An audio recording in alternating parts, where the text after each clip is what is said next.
Alright, guys and gals, children of all ages, we are back, and today we are going to be talking about the brand new boogeyman on the influencer boxing scene. This man is having a lot of trouble finding a fight. But I made a list of the top 5 fighters I would like to see box Mr. Saltine Popsky next time he steps into the ring. But before I get into that, make sure you hit that like, make sure you hit that sub, make sure you turn them notifications on, make sure you put a comment down below and tell me who you guys want to see Salt Papi box next. Now, I think that Salt Papi is probably going to scare off any influencer who's worried about their image, worried about winning or losing a fight, so much so that they won't take a challenge. So, in this top 5 list, I only have one influencer on the whole list. The rest of them are guys that came from another form of combat or another walk of life other than being a social media personality. So, without further ado, the number 5 person I would like to see step into the ring with Salt Papi next is Chris Avila. That's right. He's part of the Nick Diaz army. He comes from MMA, and we just saw him beat the absolute brakes off of Dr. Mike on the Anderson Silva versus Jake Paul undercard. This guy really put it on Dr. Mike, and he was the favorite going in for the most part, but people had a very elevated opinion of Dr. Mike before this fight took place. And boy, I have not heard a single word about Dr. Mike since Chris Avila beat the living brakes off of him. And I think Salt Papi just fought Josh Bruckner, who was another guy who I'm pretty sure came from the MMA scene, another guy who was looked at as a boogeyman in this influencer scene, and Salt Papi played with him and then killed him, like a cat would do to a mouse if they caught it. And Salt Papi versus Chris Avila, it might not blow the roof off the place in terms of name value, but it's a very solid fight. I could see it being placed onto a Misfits card somewhere near the top, not the main event, but somewhere near the top. Actually, it could be a main event with some of the main events we've been getting, but that's a good fight. Now, do I think Salt Papi would win that fight? Yeah, I do. I think Salt Papi is significantly better than Dr. Mike. I think Chris Avila looked good, but I believe in Salt Papi. He's the truth. I'm sipping the tea on him. So I think that Salt Papi would be able to get that done. It would build a lot of credibility for him as well. So that's a good one. Number 4 is the only influencer on this list. The only guy I think should step up in the influencer scene and put their money where their mouth is and try to shut down the Salt Papi hype train. And that is the beast from the Middle East, the 7-figure gibber, Nissan Gib. After all, we need to see Gib on a Misfits card. We need to see him on KSI's promotion. He started off fighting under KSI on the early YouTube cards. Bring it back home, Gib. We want to see you on Misfits. And the Slim fight is a huge fight, but the Salt Papi fight, it's a bigger W for Gib, I think, if he was able to step in there and get that done.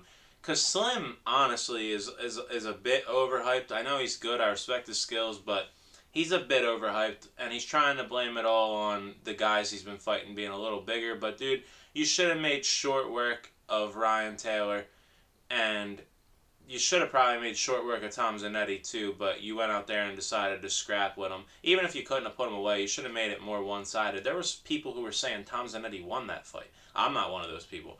But, like, I think he's a little overhyped, and if Gib beat him, I wouldn't be all that impressed. I'd be absolutely blown away if Gib could step in there and take out Salt Papi. Do I think that he would? No. I think that Salt Papi's too slick. He understands distance at a level that Gib doesn't. And I think that Salt Papi would probably have a pretty easy time with Gibb. But it would be a huge build-up. It would be a highly anticipated fight. And it'd be a money fight for Misfits. They would sell good on that fight. And that's definitely main event worthy. Huge card. So that's why I got Gibb at number 4. Number 3 is the backup fighter for Jake Paul versus Tommy Fury, Mike Platinum Perry. Former UFC veteran, had some big wins in the UFC, and he stepped over to Triad Combat, won that fight, and then he stepped over to BKFC and beat KSI's teammate Michael Venom Page in a bare knuckle boxing fight. And I really was thinking that maybe Mike Perry would be a good fight for KSI, kind of similar to the step that Jake Paul took with Tyron Woodley, but it doesn't look like that's even in the cards. So why not have Mike Perry come over and fight Salt Papi? Mike Perry is under BKFC contract, but it seems like they're willing to let their fighters do what they got to do. Hence why he's the backup fighter for Jake.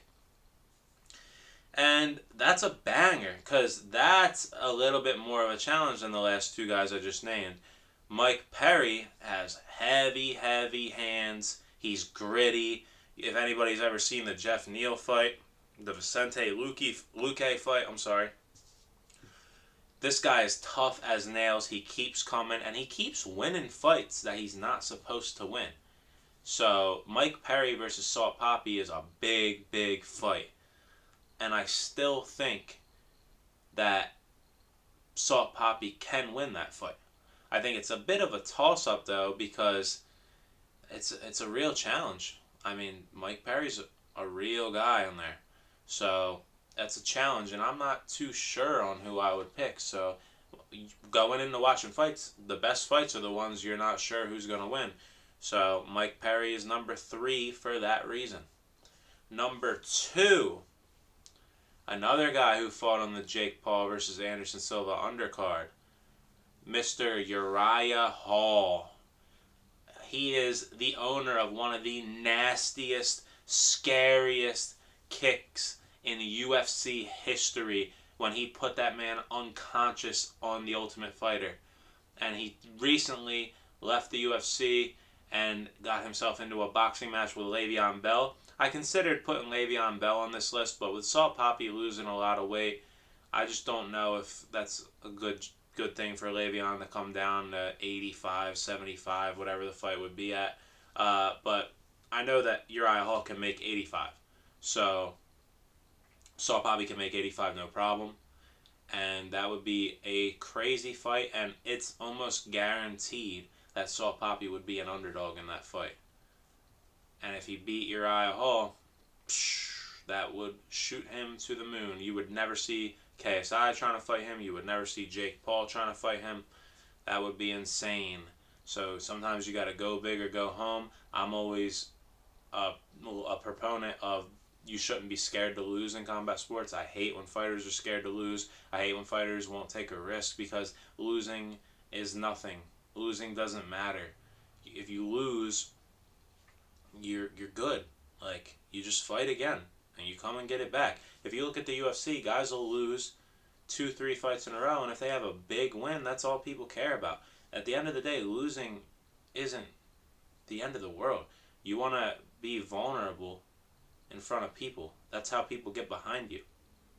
And if you just take layup fights, like the Andy Warski fight, then you're not going to get much respect. You got to risk it for the glory, like my man Alexander Volkanovski just did in his fight against Islam Makhachev. There was no reason for him to take that fight, and he did anyway, because it's a risk. You know what I mean? You got to take risk to be great. Number 1 on this list is a rumored fight, and it's between Salt Papi and Anderson the Spider Silva.